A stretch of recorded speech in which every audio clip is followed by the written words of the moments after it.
ल हिँड्नु हिँड्नु हिँड्नु हिँड्नु न आइरहेछ हल्का फुल्का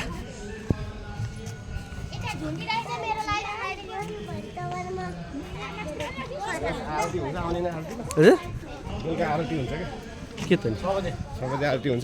ए आऊ न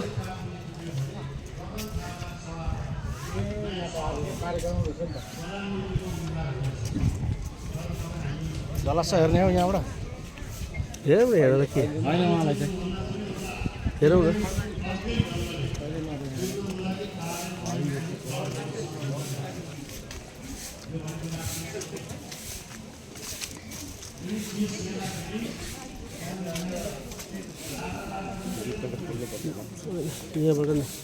यहाँबाट त नजाउनु यहाँसम्म मात्रै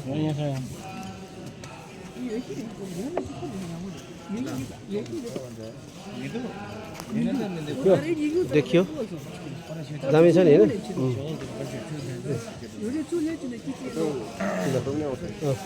दामी छ नि दुईतिर आउँछ नि त ल ठिक छ ल भयो नि है अहिलेलाई ल जाउँ अहिलेलाई हल्का फुल्का ठिक छ त त्यतिसम्म त पाइयो नि त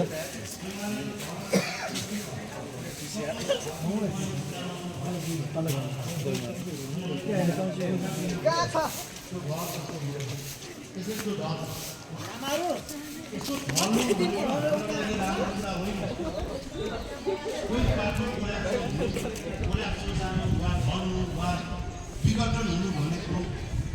बहुदलीय व्यवस्थामा राजनीतिक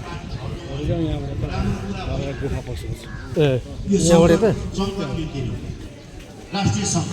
त्यसको असर नेपाली कम्युनिस्ट पार्टीलाई पनि गर्न सक्छ होइन हामी त्यस्तो नहोस् भन्नको लागि एउटा दोस्रो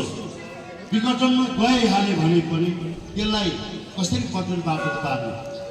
तिनलाई कसरी सङ्गठित गर्ने तिनलाई कसरी तपाईँको लोकतन्त्रको पक्षमा लिएर आउने भन्ने कुरा महत्त्वपूर्ण कुरा हो त्यसैले गर्दाखेरि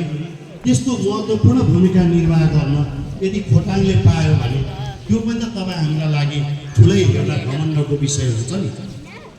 त्यस कारणले गर्दाखेरि मेरो उम्मेदवारी हो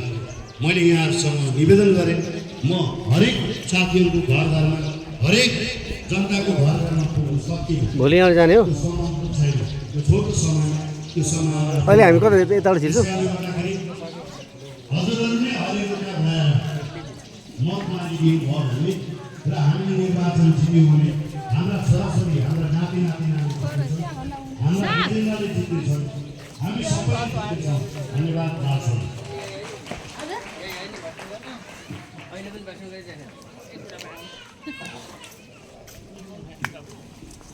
धन्यवाद